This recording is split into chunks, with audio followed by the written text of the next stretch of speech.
Les journalistes accoucheurs de vérités diverses, pertinents et rusés, sans langue de bois, cultivés, nécessaires pour des journalistes. Les grandes gueules, des personnalités acquises par le travail, ce qui leur donne poids et légitimité à interviewer tout le monde. L'épopée des grandes gueules ou le socle de la liberté d'expression en Guinée depuis plus de 10 ans. Cabinet Condé à la réalisation côté télé. Merci à Nana Sidibé, à Mafata Sano. Vous êtes très nombreux à nous écouter également à la radio grâce à Mohamed Diaby ici à Conakry, à tous nos techniciens à la région. Bienvenue à ceux qui nous rejoignent maintenant. Vous nous regardez également sur Facebook, sur Twitter, entre autres, grâce à Sola Media. Continuez à réagir. Les contacts s'affichent juste en bas de l'écran si vous le voulez bien. C'est le 00224 657 39 13 13. Sinon, ça se passe également là sur Twitter, #EspaceGG, avec plaisir. Nous allons relayer vos messages dans un instant sur Radio Espace Guinée. Au menu, les boursiers de l'État guinéen bloqués donc dans leur cursus à l'étranger. Le groupe d'apprenants donc envoyé à l'Institut Polytechnique d'Ofet-Boigny de Yamoussoukro pleure pour son cas.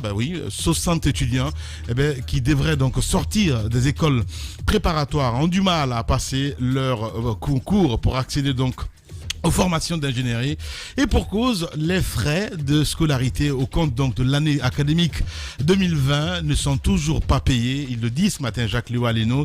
Les bourses d'entretien non plus. Le ministère de l'enseignement supérieur n'apporte aucune réponse cependant à leurs sollicitations. Ils ne seraient donc pas les seuls dans ce cas. On essaie de comprendre ce matin avec Mamadou Diallo. Il faut le rappeler, il est le président des étudiants guinéens de ce côté. Miné par des conflits d'intérêts, je le disais tantôt dans l'émission interminable depuis des années. Le mouvement syndical guinéen connaît des moments les plus difficiles, il le dit ce matin Jacques Liwaleno, alors que les leaders syndicaux ne s'entendent pas sur l'essentiel. Les syndiqués voient leurs revendications ignorées par les patrons. Les grèves ne sont plus à même d'améliorer évidemment les conditions de vie des travailleurs. L'union syndicale des travailleurs de Guinée reste la plus divisé et fragilisé. Aux obstacles donc de Louis Mbemba Souma, le dossier, le dernier a dirigé l'USTG unifié. Les bonnes langues ont appelé les différents protagonistes donc au sein de SLEG et de la FESABAG à s'entendre. Les lignes n'ont pas l'air de bouger de ce côté jusqu'ici. Nous en parlons ce matin dans notre émission avec Abdoulaye Sow, secrétaire général de la Fédération syndicale des employés de banque de Guinée. Et l'une des factions évidemment de l'USTG, il sera dans ce studio avec nous. Abdoulaye Sow, secrétaire général donc de FESABAG, USTG, il sera avec nous dans cette émission Les Grandes Gueules sur Radio Espace Guinée. Je vais m'occuper maintenant de vos réactions évidemment sur le #EspaceGG. Très nombreux ce matin à nous envoyer des messages avec évidemment la complicité de Cabinet Condé du côté de la régie, comme vous voulez. Nous partons avec ce premier tweet de Youssef Kaba qui nous écrit: bonjour les Grandes Gueules. Le manque d'électricité est général et ne touche pas que la capitale guinéenne. L'intérieur du pays en souffre énormément. Certaines préfectures n'ont jamais été électrifiées. Tout cela est la résultante donc des mensonges servis pendant 10 ans autour de l'électrification du pays. #EspaceGG. On reste avec Sekou Cheikh Diakité aussi qui nous écrit: au cours des années antérieures, les premiers signaux de délestage s'annonçaient dès mi-décembre et début janvier, et ce n'est plus le cas. Donc comme pour dire que les choses commencent à aller et il faut avoir le courage de le dire quand même. Bon retour à l'alarmiste Roby. On reste avec le peuple frustré aussi qui nous écrit évidemment sur le #EspaceGG. EDG s'est tellement créé de problèmes à gérer qu'elle n'arrive plus à faire face aux surcharges sur les poteaux. La demande en électricité a carrément surplombé donc la capacité normale des transformateurs. EDG doit revoir ses installations. Je suis désolé. #EspaceGG. Procureur Emmanuel aussi qui nous écrit sur le #EspaceGG. Comment une administration peut être prévoyante si elle n'a pas du tout la notion du service public? Il pose la question ce matin. Il préfère interdire la chicha que de s'occuper des problèmes d'une nécessité impérieuse. Mais bon, tout ça, c'est gouverner autrement. Voilà, #EspaceGG. Espace GG. On reste avec Salou Beka Diallo qui nous écrit: bonjour les grandes gueules, mon souhait est que Roby soit constant dans cette émission. Surtout, n'oublions pas de fêter l'anniversaire du Covid-19 autrement. Espace GG. On reste avec Fodé Abbas Yula qui nous écrit aussi: bonjour les grandes gueules, un pays vaut ce qui vaut donc son système éducatif. Pour le cas de Guinée, il est temps d'apporter des remèdes, sinon ne soyons pas étonnés le jour où le pays sera constitué d'ignorants et dirigé donc par des voleurs. On reste avec Idrissa aussi sur Espace GG. Bonjour Lamine, bonjour à toute l'équipe. On ne me demande pas, qu'est-ce qu'il dit? On ne peut pas demander, on ne peut pas se baser sur les communiqués, voilà, je vais dire, on ne peut pas se baser sur les communiqués au même moment qu'il publie qu'il y aura coupure à Symphonia de 8h à minuit, et se trouve que le quartier a fait 3 jours auparavant sans électricité, et EDG est en train de mentir. Voilà, c'est un auditeur qui nous envoie ce message. Beaucoup de messages ce matin avec nous. On a encore 3 minutes, on y va avec Boubacar, c'est le gay Diallo qui nous écrit: bonjour les grandes gueules, avec Kaleta, Soit Petit et les centrales thermiques du côté de la tannerie, le coupure d'électricité devrait être un souvenir lointain maintenant pour le peuple de Guinée. Mais malheureusement, dans notre pays, tout ce qu'on fait, c'est politique, malheureusement. On reste avec Oumar. Oumar Ilafoulin, voilà, c'est ça, c'est comme ça il s'appelle. Oumar Ilafoulin Diallo, pas Diallo, Oumar ou les Foulins, il s'appelle comme ça sur Twitter. Bonjour Lamine, bonjour à toute l'équipe. C'est vrai que EDG doit améliorer sa communication, mais aussi son système d'intervention sur le terrain. Merci. Med Oumar qui nous écrit: vous parlez de ce qui se passe en Guinée avec les étudiants. Les boursiers guinéens de l'extérieur depuis 1960 prennent $50 par mois, et sachant qu'il peut avoir 6 mois de retard dans le paiement, $50 c'est le prix de transport et de l'internet. Voilà. On a aussi cet autre aussi, Siba Engagé, un auditeur fidèle d'ailleurs, qui nous écrit aussi: les sociétés minières en Guinée évoluent dans l'anarchie. Ils détruisent tout aux grandes dames donc de communautés qui souffrent le martyre. Le respect du contenu local doit être une obligation. Merci beaucoup Siba Engagé. On reste avec cet autre aussi, Bouléré. Félicitations pour ce brillant reportage sur Mélin Rouré, Malema et environnant. J'y étais il y a quelques jours et je confirme qu'il y a plus d'eau potable et la faune et la flore sont menacées de disparition. Merci beaucoup. On reste avec son excellence qui nous écrit: bonjour les grandes gueules, c'est scandaleux de continuer de parler du manque de courant à travers la ville de Conakry après que toute cette manne financière a été investie dans ce secteur. On reste avec Ousmane Philo Touré aussi qui nous écrit sur Twitter: bonjour les grandes gueules, bonjour à toute l'équipe. Je crois que le problème des DG est dû aux installations qui sont vétustes. Merci. Un dernier, DTS qui nous écrit: bonjour les GG, Lamine, honnêtement ce gouvernement est juste ridicule, mais de quel code minier parlez-vous ce matin? Il suffit juste de faire un petit tour à Bokeh pour comprendre ce code minier. Sans le parcourir, ce peuple n'a que ses yeux pour pleurer. Espace GG. On reste toujours avec les auditeurs, avec Sinani maintenant qui nous écrit: bonjour Lamine, bonjour à toute l'équipe. Il faut un assainissement total au sein de la direction des DG pour une stabilité de l'électricité à Conakry, sinon son excellence professeur Alpha Condé, encore j'ajoute, Wofama, encore quoi, je ne sais pas, fait son mieux pour les résultats. Le résultat est visible. Stop au sabotage et de certains travailleurs de l'EDG. Je pense qu'il faut être réaliste, Sinani, sincèrement parlant, quoi. Voilà, on va pas continuer à dire sabotage, c'est pas possible. Voilà. On reste avec Alpha Moussa Makadiabi qui nous écrit ce matin: bonjour Lamine, bonjour à toute l'équipe. Lamine, s'il y a il dit: Lamine, il y a plus de saboteurs et businessmen dans ce pays que les agents des DG. Voilà, c'est pas possible. Ils ont le même langage, quoi. C'est dingue, bon Dieu, ils savent toutes les pannes et ils ont toutes les solutions, mais ils refusent d'intervenir pour faire réagir le gouvernement. Après les bruits des populations, le président s'est battu pour tirer les Guinéens du noir et les petits techniciens des DG se comportent ainsi. C'est révoltant et choquant. Avant Moussa Makadiabi qui nous envoie ce message. Il est terrible ce garçon, Roby. Faut pas qu'il oublie que DG n'a pas pu pu connecter le groupe électrogène de la SMB à la ligne de Bokeh. Donc voilà. Non, mais c'est un fervent militant. Absolument. Voilà. Donc à un moment donné, je pense qu'il faut être réaliste. Voilà. Ce n'est pas le changement de tête consécutif à EDG qui va résoudre le problème.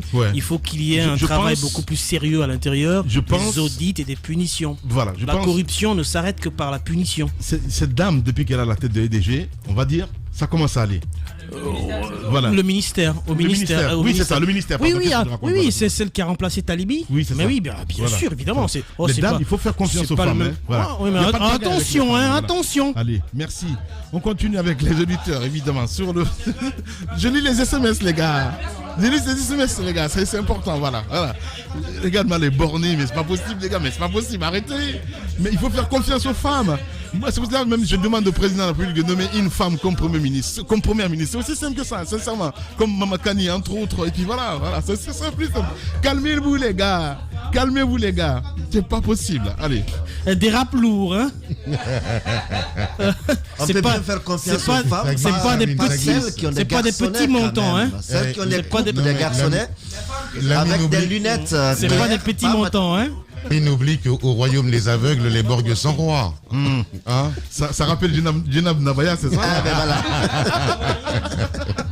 Tu n'as rien dit. On n'a rien dit. Voilà. Elle va te trouver, elle va te chicoter. Oh mais déjà elle me fait la gueule, donc je suis habitué. Oui, enfin. C'est normal. Oui, c'est mon ami à la base. À la base. Il est terrible. Je vais continuer les SMS avec les auditeurs. Est-ce qu'on a encore le temps? 3 minutes. Bonjour Lamine, bonjour à toute l'équipe des Grandes Gueules. Dans la sous-région, c'est en Guinée seulement que le contenu minier n'est pas respecté. Vraiment, nos parents qui sont dans les zones minières souffrent énormément par manque d'infrastructures. C'est Farah Patrice Kamano, le sociologue, qui nous envoie ce message. Un autre message qui nous parvient, c'est Aliou Mo Abede Tata depuis Antamarché. Du moment où tous les pays, où tous les autres pays en train de parler, je veux dire, voilà. C'est très compliqué avec les vrais gens. En train de parler de développement, chez nous, on parle de l'eau et de l'électricité. C'est vraiment dommage pour la Guinée. Un autre message, toujours. Bonjour Lamine. Nous, les millions d'auditeurs, c'est Touré Mohamed depuis Farmoria. Roby, est-ce que la corruption va finir en Guinée? Il pose la question ce matin. Voilà. Sinon, on a cet autre aussi qui dit bonjour Lamine, je m'appelle Diallo OLDPA du côté du Petit Simbaya. Je crois qu'il y a des... je comprends pas. Sincèrement, c'est chaud avec les vrais gens. Hein. Le mieux, c'est peut-être récapituler tout ça et le passer le soir à la radio, évidemment. On va continuer l'émission. On parle des étudiants. Qu'est-ce qui se passe dans le moment? Ils sont terribles, les vrais gens. Mais ça agrémente aussi. Hein. C'est très bon. Ça agrémente aussi. On engage des vrais gens. Ouais. Voilà. Bien sûr, on sert les vrais gens. Voilà. On parle mais arrêtez d'exclure les bourgeois aussi quand même. Non mais attends. Allez, Jacques, on va essayer de parler de ces étudiants parce que je comprends pas ce qui se passe sur la ligne là. Sincèrement, hein. Je pense qu'EDG doit couper cette ligne. C'est pas possible. Oui, les étudiants, je vais évoquer 2 cas. L'autre, bien entendu, nous aurons le président des étudiants de Yamoussoukro. Mais il y a que l'État guinéen envoie beaucoup pour se former, n'est-ce pas, à l'étranger.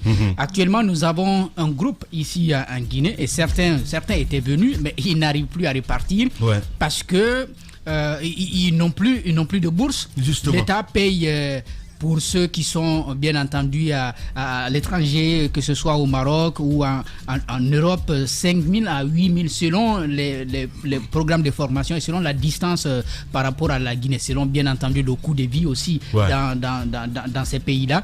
Il se trouve que certains, ils ont terminé. Ils ont déjà travaillé sur leur thèse pour ceux qui font des études doctorales, pour ceux qui ont des masters, ils ont travaillé sur leur mémoire. Maintenant, ils n'arrivent pas à répartir parce qu'ils n'ont pas pu payer, n'est-ce pas, leurs frais de scolarité. Et si vous ne payez pas, on ne peut pas recevoir, n'est-ce pas, votre document pour valider, n'est-ce pas, votre mémoire. Il y a beaucoup d'étudiants comme ça qui sont actuellement en Guinée. Du côté donc d'd'Abidjan.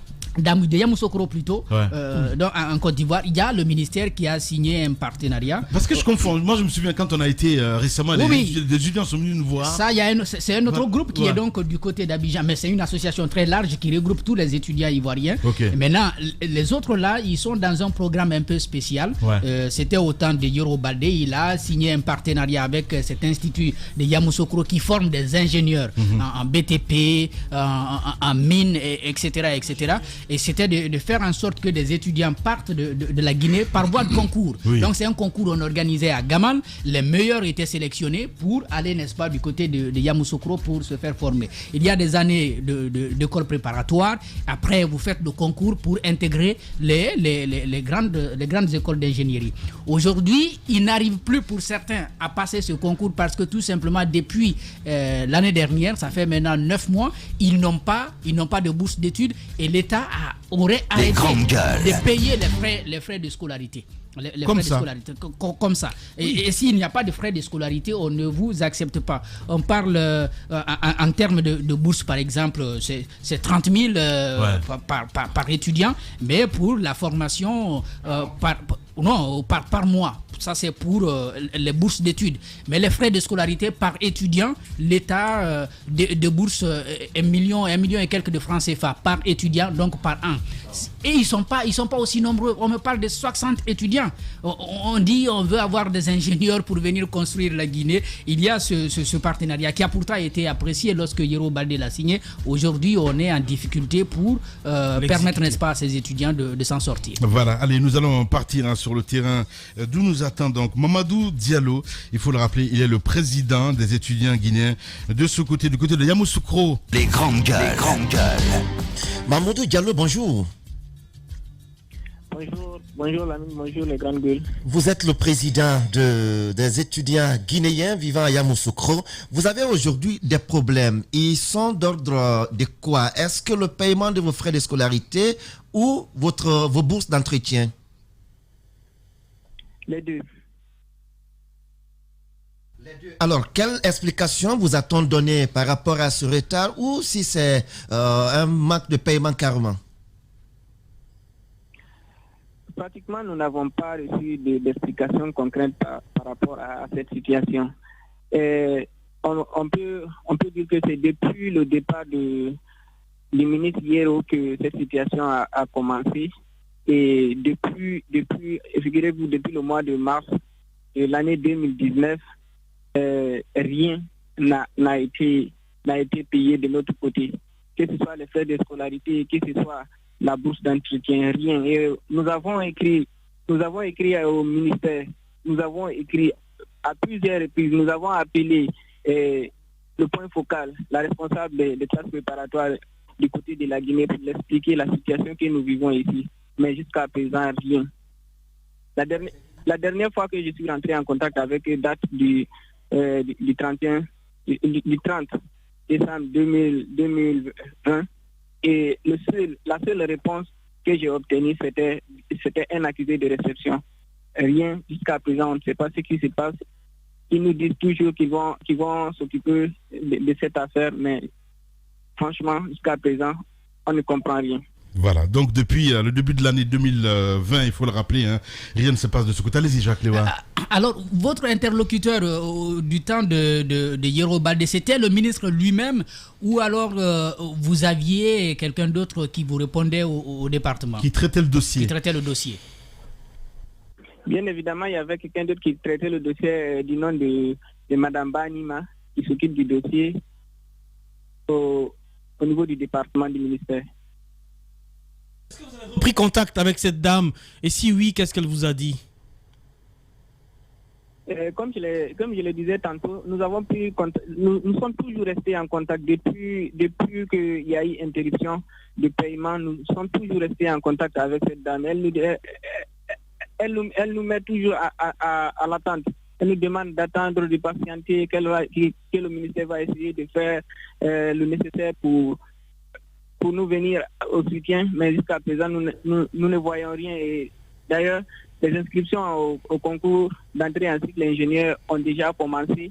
Et figurez-vous, il y a des étudiants, même pour avoir les frais pour acheter leur ordonnance, c'est tout un tas de problèmes. Ouais. Il y a eu un moment, le mois dernier, certains ont été virés de leur classe parce qu'ils n'avaient pas fait la vaccination. Une vaccination qui coûtait une somme de 3 600 par étudiant. Ils étaient incapables de les trouver. On a dû nous endetter pour payer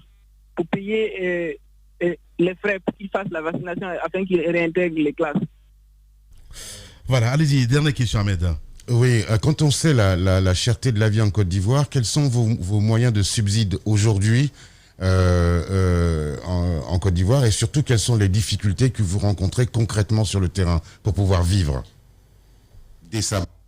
Nos moyens de subsistance, c'est en quelque sorte les pécules qu'on avait l'habitude de recevoir du gouvernement, et puis le soutien de nos parents. Mais vous-même, vous savez, depuis ces derniers mois, il y a eu déjà la crise liée à la Covid-19, et puis il y a eu la crise liée à la crise post-électorale au pays, et cela a vraiment mis les parents en difficulté de nous venir en aide. Donc actuellement on fait ce qu'on peut pour survivre.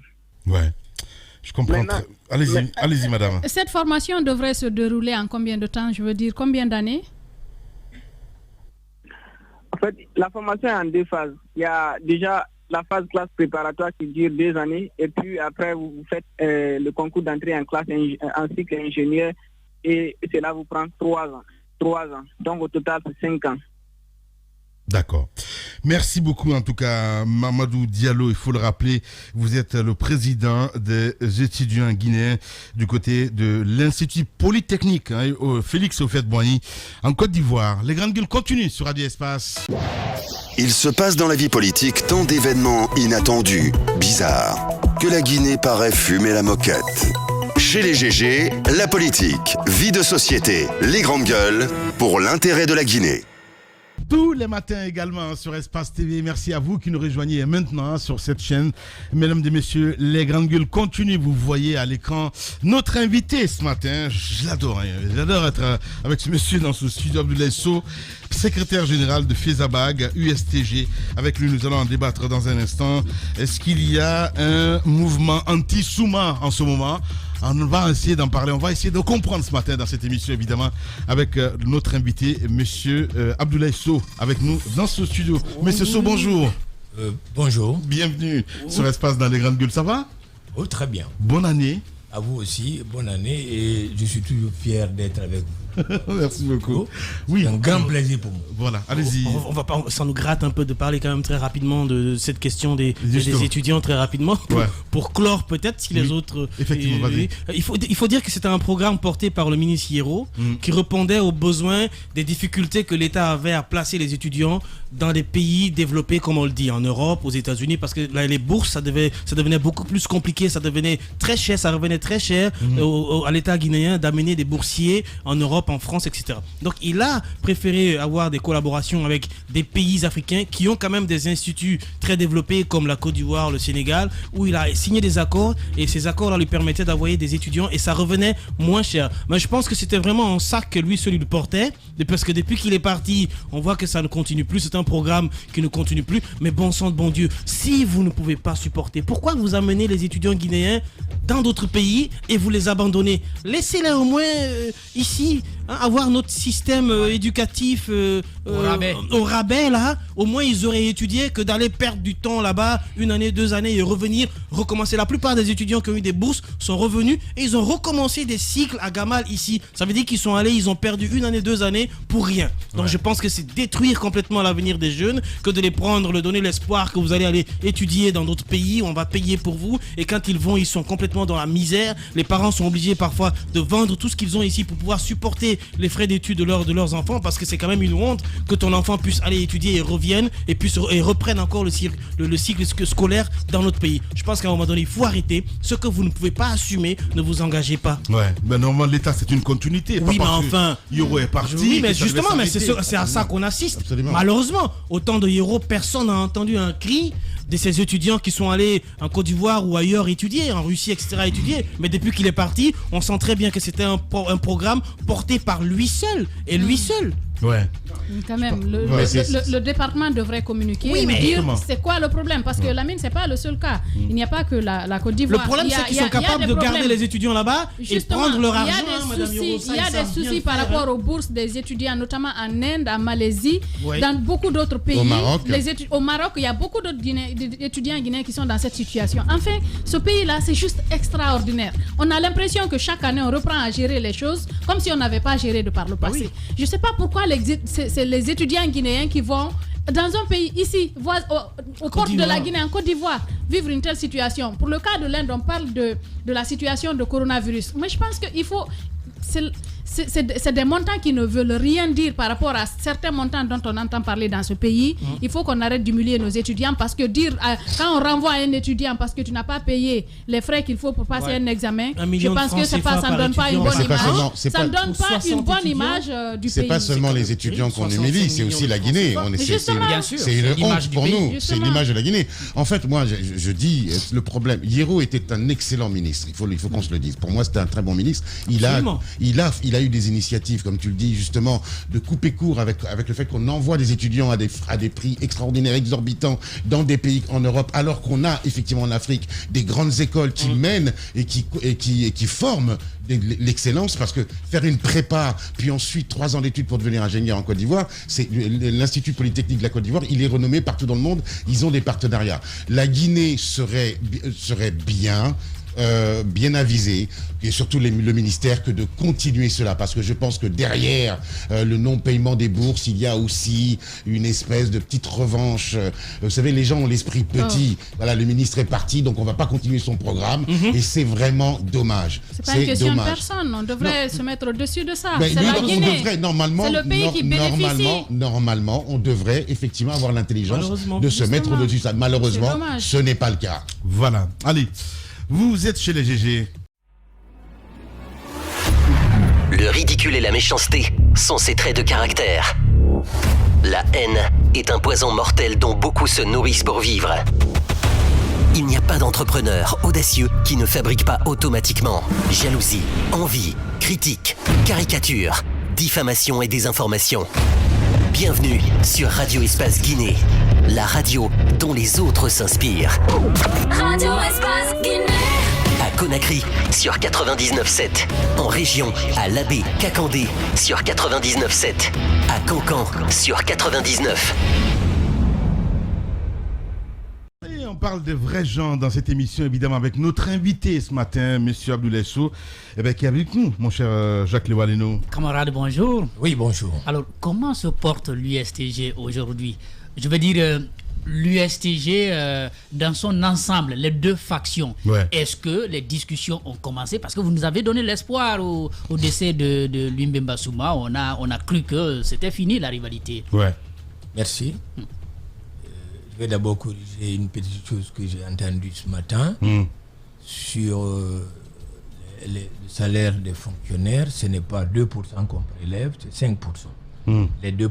Ce matin, vous avez entendu ça? Ah oui, c'était dans le morning, c'était de l'humour. Hein, voilà. Les 2%, c'est pour les retraités. Avec Bob. Là, il est vraiment fidèle. Hein. Autre chose que je voudrais également corriger, c'est la presse qui a créé deux factions. Non. Comment on va pas vous laisser. Il n'y a qu'une seule USTG. Non. Et vous voulez dire que c'est vous? Mais il y a vous et Abdoulaye Camara. Il y a deux personnes.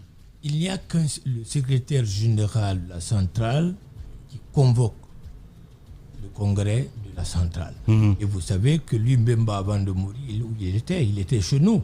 Et nous sommes au siège à Boulbiné. Le siège de l'USTG, ce n'est nulle part, c'est à Boulbiné. Et le secrétaire général qui a convoqué le congrès et était avec nous à Boulbiné jusqu'à sa mort. Oui, mais on a appris aussi, il avait aussi convoqué le congrès de Mamou. Non, il ne peut pas convoquer et ne pas aller. Bon. On nous apprend que c'est à la dernière minute qu'il s'est retrouvé du côté du palais. Non, il a écrit. Notre congrès a eu lieu 2 semaines après leur congrès. Il n'y a qu'une seule USTG, je persiste et je signe. Vous avez posé la question de savoir. De nom. Mais pas de leadership. Comment se porte aujourd'hui l'USTG? L'USTG que je dirige se porte Très bien. On parle de l'USTG dans son ensemble, les deux groupes. L'USTG il faut pas nier l'évidence. L'USTG se porte bien. Vous savez, c'est la pagaille dans ce pays. Chacun peut faire du n'importe quoi. En clair, il n'y a pas de discussion entre vous et Abdoulaye Camara. Demain, si une structure s'appelle l'Espace Guinée, vous allez accepter? Ouais, mais ça dépend de quelle est leur Ça dépend de comment de leur activité. Ici, c'est une entreprise, là-bas, c'est une association. Pour moi, en étant à votre studio ici, il n'y a qu'une seule USTG. L'USTG, où était Louis Mbemba, où était Ibrahima Fofana, où est actuellement Abdoulaye Sow. Donc, en clair, vous nous apprenez ce matin, il n'y a aucun problème, tout va bien. Je ne dis pas qu'il n'y a pas de problème. Alors, c'est quoi le problème? Il y a des problèmes. Oui. Avant notre congrès, nous avons été appelés par la CNTG pour réconcilier les partis, parce que le conflit remonte au problème de carburant que vous connaissez. Vous reconnaissez quand il y a eu le problème de carburant, des personnes qui étaient habituées, qu'on appelle les commissions de négociation, qui étaient habituées à cela, s'étaient réunies pour prendre des décisions. On leur a dit non, il faut qu'on se retrouve ensemble, qu'on décide ensemble et qu'on aille ensemble. Ils ont refusé. La FESABAC s'est retirée à l'époque de l'USTG, le SLEG s'est retiré, la FESATEL s'était retirée. Alors c'est la CNTG qui a joué le rôle de réconciliateur. Ils nous ont appelés, ils nous ont convaincus de nous retrouver au niveau de l'USTG pour que nous allions ensemble solidairement. Donc, un jour de 8h à 17h, nous étions à la CNTG pour discuter de nos problèmes. On a conclu qu'il est nécessaire que nous allions laver le linge sale en famille pour que nous allions en renseigner au congrès pour qu'il n'y ait qu'un seul congrès. Cette faction qui est allée à Mamou s'est détachée. Le lendemain, alors que Lumbemba a écrit au gouverneur de Mamou pour dire que le congrès ne l'a plus lieu parce que c'était prévu à l'ENATEF.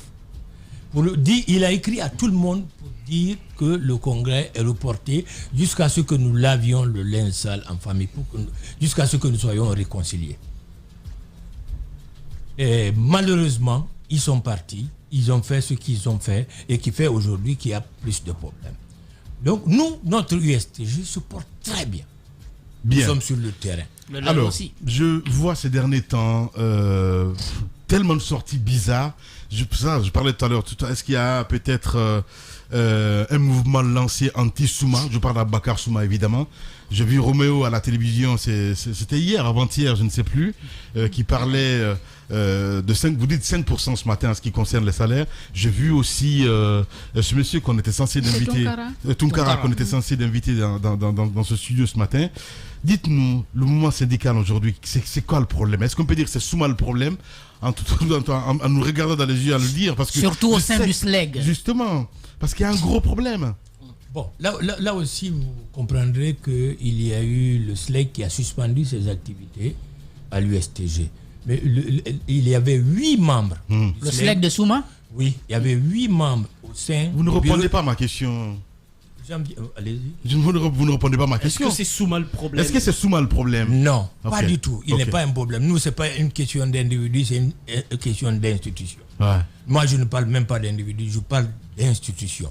Je dis, le SLEG a suspendu ses activités au sein de l'USTG, mais il y avait 8 membres dans le bureau exécutif national de l'USTG. Il y a 4 qui se sont retirés, il y a 4 qui sont restés. Et aujourd'hui, le SLEG fait la guerre à ces 4 qui sont restés. Pour dire qu'ils sont restés alors qu'ils se sont retirés. Mais il y a quand même excusez-moi du terme, mais il y a quand même un désordre là. Parce que je vois que vous parlez de Tunkara qui est donc avec vous. Justement. Roméo qui est avec vous. Et de l'autre côté. Roméo. Les grandes gars. Et de l'autre côté, quand on regarde aussi la FESABAC, vous êtes chez vous, mais il y a également quelques éléments de la FESABAC qui sont avec Abdoulaye Camara. Je pense à Madame Marie-Yvonne Koumbassa, par exemple, qu'on voit tout le temps avec Abdoulaye. Je suis désolé, il n'y a aucune personne de la FESABAC qui est aujourd'hui avec Abdoulaye Camara. Je suis désolé. Yvonne n'est plus avec vous. La FESABAC, c'est la fédération qui se porte très bien et qui est limpide, qui a négocié pendant Covid et qui a obtenu des résultats. Ces gens-là dont vous parlez étaient effectivement au niveau de la FESABAC. ils nous ont ils nous ont traités de tous les noms d'oiseaux. Les dispositions ont été prises de la base au sommet. Ils ont été écartés. Aujourd'hui, ils ne font pas partie de la FESABAG. C'est clair, c'est net. Marie-Yvonne, je suis désolé, l'adjointe aujourd'hui au niveau de la FESABAG, c'est Madame Nabé Alama Kondé. Waouh. Les grandes gueules. Et c'est clair. Oui, c'est bien. Et la FESABAG se porte très bien. Vous êtes conscient, oui, ça se très bien. La FESABAG se porte très bien. Est-ce que vous êtes conscient aujourd'hui que le mouvement syndical n'a plus de poids en Guinée? Est-ce que vous êtes conscient de ça aujourd'hui? Je suis conscient. Parce que divisé, on ne peut rien faire. Pour des intérêts égoïstes. Et des intérêts égoïstes, aujourd'hui on est divisé. Nous étions forts en 2006, nous étions forts en 2007, en 2008 et en 2009. Même en 2017, il faut le dire. Mais aujourd'hui, nous sommes faibles parce que pour des intérêts personnels, pour des intérêts dont on ne sait pas, et l'implication de certaines personnes, des cadres véreux, nous ont divisés. Vous savez qu'il y a... Qui sont ces cadres? Vous savez aujourd'hui qui sont ces cadres? S'il vous plaît. Non. Qui sont ces cadres? Parce qu'on parle du gouverneur de la Banque centrale de Guinée, entre autres, Lucien Nabé, qui est très ami à Tunkara, entre autres. Vous n'allez pas dire le contraire. En ce qui concerne les négociations, ils étaient tout le temps ensemble avec le PM, entre autres. Et vous-même, c'est très important. Est-ce que c'est vous le problème? Si tous les cadres guinéens étaient comme Lucien Nabé, on serait fiers aujourd'hui, il n'y aurait pas de division dans ce pays. C'est une personne de grande valeur, une personnalité respectable dans ce pays. Je suis désolé qu'on parle de lui dans ce sens. C'est une personne très respectable, un professionnel, un intellectuel. Qui sont ces cadres alors? Qui sont ces cadres alors, monsieur So? S'il vous plaît. Oui. Si aujourd'hui... Non, qui sont ces cadres alors? C'est important qu'on le sache. Ici, vous êtes sur les grandes gueules. Les grandes gueules. Pour nommer des gens. Non, vous êtes en train d'encenser le gouverneur en parlant de sa probité, tout ça, un homme ceci, un homme cela. Et de l'autre côté, c'est pas ça. Je suis désolé. Vous ne pouvez pas nous dire qui sont ces cadres. Je vous l'ai dit ici. Qui sont ces cadres? Je vous ai dit à l'époque que pour l'autre faction de l'USTG, celui qui les a parrainés, c'était Souleymane Keita qui est aujourd'hui à l'Assemblée nationale. Souleymane Luno Non, Souleymane Keita qui est RPG à l'Assemblée nationale. Souleymane Luno Keita. Oui, c'était leur parrain. Aujourd'hui. Donc il fait partie de ces cadres véreux. Oui, parce que quand on a reporté le congrès à Mamou, ce sont ces personnes-là qui ont appelé le gouverneur pour dire que le congrès doit avoir lieu. Et c'est le gouverneur qui a signé le PV du congrès. C'est inadmissible. Qui devrait signer normalement, légalement? C'est une personne de la société civile. Alors moi je suis quand même dans une espèce d'imbroglio quand je vous entends. Vous tombez vous-même dans votre propre contradiction lorsque vous nous dites que la FESABAG se porte comme une peau de charme, que tout va très bien, tout ce que vous appelez traîtres ont été écartés et tout ça. Et dans le même temps, vous reconnaissez vous-même que vous êtes affaibli parce que vous êtes divisé à l'intérieur et que c'est des cadres véreux, entre autres. On a fait le lifting, mais on est quand même divisé. Oui, mais vous êtes des journalistes, vous pouvez mener vos micros au niveau de la FESABAG, vous le sentez. La FESABAG, en tant que fédération, se porte bien. Mais les centrales syndicales ont des problèmes. Les centrales syndicales ont des problèmes. Aujourd'hui, pour unifier le mouvement syndical. C'est aussi simple que ça, pardon, madame. Il faut être très responsable. Oui. Il faut que les gens se retrouvent autour de la table, discutent, on met nos égos de côté pour trouver une solution à nos problèmes. La solution, c'est que chacun accepte l'autre et qu'on sorte de soutien de quelque part pour que nous fassions notre rôle régalien de défendre le travail et les travailleurs. C'est ça notre rôle. Moi je suis triste, pardon, excuse-moi Ahmed, moi je suis triste parce que quand j'entends, j'ai entendu un monsieur qui disait que Madame Doussou, je ne sais, du côté des États-Unis avait financé le SLEG, voilà, entre autres, et que, non, je vous dis, c'est ce que j'ai entendu ces derniers temps, j'étais vraiment triste. Et voir Roméo qui parlait de Souma autrement, pendant un moment, c'était son dieu, si je peux me dire ainsi, Tunkara, entre autres, et voir aujourd'hui que vraiment, ces personnes-là se disent aujourd'hui, non, c'est l'homme à abattre. Comme vous aussi d'ailleurs. Quand on va à Kumbasa, vous parlez de vous, Yvonne, je me dis, c'est juste pas possible, mais qu'est-ce qui se passe exactement? Je ne parlerai jamais de... Non, je n'ai pas dit que vous allez parler... Une personne, jamais. Si, vous avez parlé de Souma ici, quand même. Comme vous dites que vous ne parlez de personne. L'année dernière, vous avez parlé de Souma ici. Vous m'avez non, c'est parce que Souma s'était retiré du SLEG. Il m'a accusé de tous les noms d'oiseaux. Je suis venu ici pour éclairer votre lanterne par rapport aux accusations qui étaient portées sur moi. Sinon, moi, je ne parle pas d'une personne, je parle d'institution. Qu'est-ce qu'il faut aujourd'hui, M. Sow, pour que vraiment ce mouvement syndical, je parle de l'USTG, entre autres, de SLEG, en fait, de SLEG, il y a quand même Mme Joséphine Leno du Conseil économique et social qui a entamé des démarches, notamment Joséphine pour aller... Guilao. Joséphine Guilao, j'allais dire. Qui a entamé des démarches allant à la rencontre de chacune de ces centrales syndicales pour essayer de voir comment vous réconcilier, parce que la promesse avait été faite le jour de l'inhumation de Louis Mbemba. Où est-ce qu'on en est?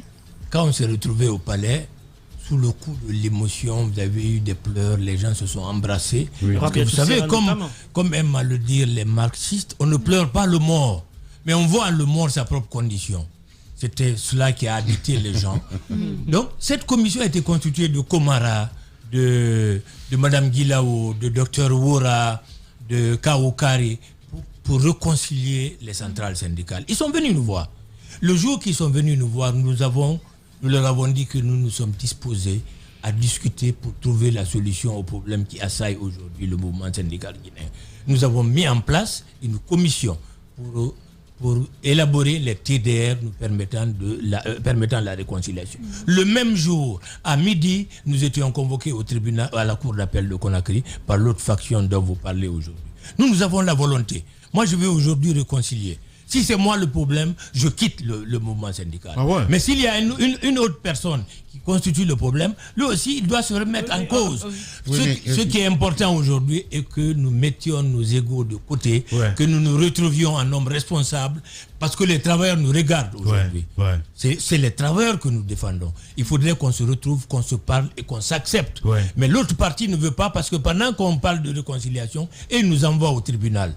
Comment vous pouvez accepter d'être au tribunal et de négocier? Nous sommes convoqués le jeudi à venir au Conseil économique et social. Nous sommes prêts. Nous avons déjà élaboré les TDR. J'ai préparé mes hommes pour que cette réconciliation ait lieu. Nous avons tendu les mains depuis longtemps à ces hommes-là pour qu'on se retrouve, parce que c'est notre maison. C'est eux qui ont quitté la maison à Bloubiné, qui sont partis. Nous avons demandé à ceux qu'ils reviennent à la maison, qu'on discute, qu'on compose un bureau consensuel et qu'on aille de l'avant. Et qu'on puisse jouer notre rôle, qu'on ne trompe pas les travailleurs. Moi, je ne suis pas là pour tromper les travailleurs, je suis là pour jouer mon rôle. D'accord. Vous avez un discours très angélique là ce matin. Vous vous présentez comme un peu une oie blanche. Moi, j'ai aussi l'impression que les Guinéens sont incapables, de travailler ensemble. Et puis, j'ai un problème. Puisqu'on parle de démocratie, oui, je pose ma question. Puisqu'on parle de démocratie, est-ce que vous ne pensez pas qu'il serait temps que, justement, les instances syndicales procèdent à une espèce de renouvellement générationnel? Vous êtes là quand même depuis des années. Oui, mais... Oui, je suis d'accord avec toi. Mais je suis encore jeune, en activité. la plupart aujourd'hui... C'est vrai ce qu'il dit, c'est une réalité. La plupart aujourd'hui, c'est la question que je me suis posée quand la mission est allée à l'intérieur du pays. Parce qu'aujourd'hui, on veut transposer les conflits sociaux dans la vie, dans la vie des travailleurs, dans le salaire des travailleurs, des fonctionnaires guinéens. On va à l'intérieur du pays, alors que nous sommes partie prenante, sans aucun membre de l'USTG. Et ils partent là-bas pour présenter des personnes autres au nom de l'USTG. C'est inacceptable. Aujourd'hui, on veut transporter, on demande aux travailleurs d'accepter de cotiser 5%. Aux retraités mais là, vous ne répondez pas tout à fait à ma question. J'arrive. De cotiser 2%. Et dans un syndicat divisé. Aujourd'hui, vous dites qu'il faut un changement de génération neuve. Je suis d'accord avec vous. Aujourd'hui, parmi nous, il y a des retraités. Il y a des retraités qui... Comment tu peux être retraité? Tu n'as plus de revenus et tu veux défendre les travailleurs. Ils sont toujours leaders syndicaux? Oui. Qui? Aboukar Souma est retraité depuis le 31 décembre. Et je pense que je pense que le secrétaire général de la CNTG aussi, Amadou Diallo. Oui. Vous n'avez pas l'âge de la retraite, vous n'avez pas l'âge de la retraite? Non, il est dans le privé de toute façon. Je suis cadre de banque. Il est jeune. Le jour où j'arriverai à ma retraite, je rendrai ma démission. Monsieur So, vous savez, est-ce qu'au sein de vos entités, vous ne comprenez pas qu'il est nécessaire aujourd'hui que vous arrêtiez de retourner Fofana dans sa tombe et que finalement vous permettiez à ce que les larmes de la pauvre dame Rabiatou Serra puissent sécher parce qu'elle en a tellement pleuré de votre division jusqu'à ce que les pleurs se sont transportés dans nos studios un jour ici lorsqu'on l'a appelé à l'antenne. Est-ce qu'aujourd'hui, comme le disait Ahmed, est-ce que franchement les factions dont vous parlez, est-ce que vous avez la capacité de vous retrouver? Parce qu'on a l'impression que vous êtes sortis au-delà de la guerre de syndicats, que vous vous détestez vous-même entre vous. En réalité, ils veulent s'entretuer. Vous détestez. Merci beaucoup. Très humainement parlant. C'est-à-dire aujourd'hui je me pose la question, comment on peut... Moi, je ne déteste personne. Je ne pense pas. Je ne pense pas. Des grandes gueules. Je pense que c'est la guerre des intérêts. Aujourd'hui, il y a des gens qui mettent leurs intérêts au-dessus de l'activité syndicale. Est-ce que vous accepterez... Alors que nous avons un rôle. Est-ce que vous accepterez de mettre un terme à votre mandat? Par exemple, pour la réconciliation. Si c'est moi le problème, je mets fin à mon mandat. Je l'ai dit à tout le monde. Que moi, je vous donne un petit exemple. À la BCG, je suis secrétaire général de la délégation syndicale. J'ai dit aux travailleurs, je ne suis plus candidat. Ils se sont réunis, ils ont dit non. C'est vous qui devez continuer. Parce que nous vous faisons encore confiance. Alors ils m'ont reconduit, sans moi. Alors, aujourd'hui, si aujourd'hui, pour la réconciliation du mouvement syndical guinéen, Sow Abdoulaye, en activité, ne bénéficie plus de la confiance des élus à la base, je rends ma démission. Est-ce que vous reconnaissez que vous êtes quand même un peu miné, gangréné par le milieu politique aussi? Il y a des intérêts politiques là-dedans. Je dirais oui. D'accord. Je dirais oui. Ce oui-là, c'est ce qui fait aujourd'hui que le conflit s'exacerbe. C'est parce qu'il y a des intérêts. Vous savez, il y a des syndicats qui sont créés par arrêté. C'est mon syndicat. Il y a des ministres qui disent c'est mon syndicat. C'est ce qui est inacceptable. Il faut reconnaître que la notion de détestation revient encore quand on sait que Souma, à un moment donné, il a tenu tête au gouvernement. Et on sait très bien que dans les mouvements syndicaux, il y a beaucoup d'entre vous qui ont des parrains perchés là-haut. Donc Souma était vraiment l'homme au-delà d'abattre. C'était le gars qu'il fallait peut-être incinérer, faire disparaître complètement. Vous ne l'avez pas réussi. Et donc, la guerre de Souma s'est transportée entre vous. Vous êtes arrivé à un niveau où le problème est devenu humain, monsieur Sow. Il faut le reconnaître. Ce n'est plus un problème syndical. Le problème est devenu... Il y a tel qui ne veut pas voir la tête de Sow. Monsieur Sow ne veut pas voir la tête de tel autre. Donc, vous êtes arrivé à un pic où la réconciliation devient complètement impossible. Vous êtes un journaliste. C'est difficile. Vous êtes un journaliste. Vous devez avoir... Vous devez vous approprier de deux types de connaissances. La connaissance intuitive et la connaissance superficielle. Quand vous avez un problème, ne regardez pas le superficiel. Vous voyez Souma à distance. Moi, il est venu tout dire de moi ici, alors que je suis signataire de tous les accords en faveur du SLEG. Le SLEG m'a porté en triomphe au tribunal de première instance de Matam. Le SLEG m'a porté en triomphe quand nous avons signé les 40% au Palais du Peuple. Et ils ont dit que M. Sow Abdoulaye, tout dernièrement, a trahi le SLEG. C'est décevant. C'est extrêmement décevant. Ils savent tous, c'est ceux qui habitent aujourd'hui Tunkara, c'est pourquoi ils venaient vous voir, c'est qu'ils savent que je suis signataire de tous les protocoles. J'ai conduit toutes les négociations du SLEG et j'ai réussi. Si aujourd'hui ces gens-là disent que je les ai trahis, c'est décevant. C'est pourquoi quand vous parlez de Souma, il faudrait le regarder à distance, mais le regarder aujourd'hui aussi au sein de nos activités. C'est quelqu'un, au-delà de l'apparence, qui est complexe, qui est touffu et confus. Bien, c'est bien dit. Mais ça serait un plaisir évidemment d'inviter Mpokapa Tunkara et Souma dans ce studio. Moi j'aimerais bien les confronter, et parce que quand Jacques Léa a proposé Tunkara dans cette émission, je dis bon, c'est un peu ambigu, le mieux ça serait d'avoir aussi Souma en face, on a Tunkara, et puis comme ça on débat.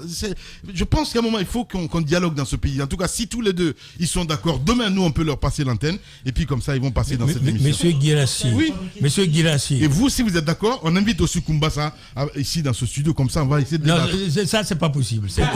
Pourquoi c'est pas possible? Pourquoi c'est pas possible? Non, je ne peux pas débattre avec quelqu'un qui ne soit pas de mon...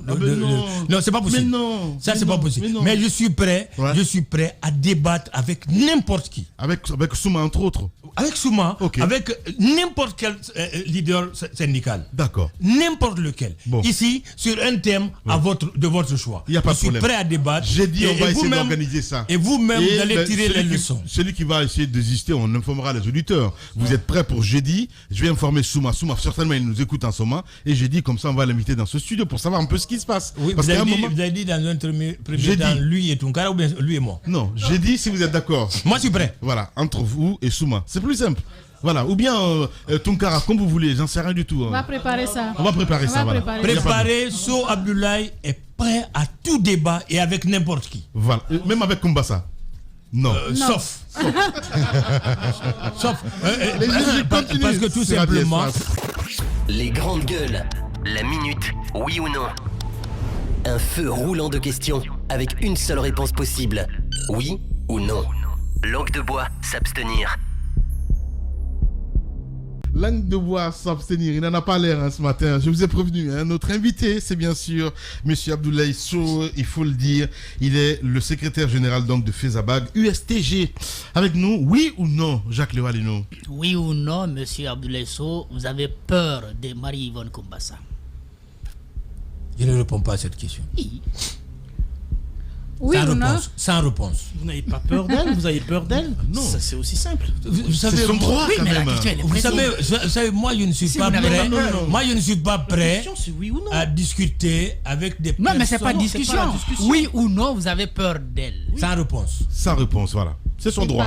Allez-y, oui madame. Oui ou non, Aboubacar Souma, quand même, c'est quelqu'un qui a porté, je veux dire, le combat pour les travailleurs guinéens par rapport à l'amélioration du salaire. Le combat mené ici, dont le protocole d'accord a été signé au Palais du Peuple, vous y étiez. Oui ou non, c'est quand même, il faut reconnaître son combat qui a été mené avec des résultats probants. Oui ou non? Vous reconnaissez? Oui et non. Oui et non. Voilà. Oui et non. Ambigu. Parce qu'il n'a jamais porté des négociations. Jamais porté des négociations. C'est moi qui ai négocié à sa place. Vous êtes arrivé à la fin, monsieur Sow, vers les négociations qui ont été signées au palais. Non, c'est pas. Vous avez rejoint le SLEC vers la fin. On se souvient, au début, vous étiez opposé. J'ai négocié les 40%, j'ai négocié avec le gouvernement. C'est moi qui ai tout négocié. C'est le SLEC qui a commencé au départ. Vers la fin, vous les avez rejoints. On se souvient. Aboubacar Souma, je le dis haut et fort, n'a jamais négocié. Bien.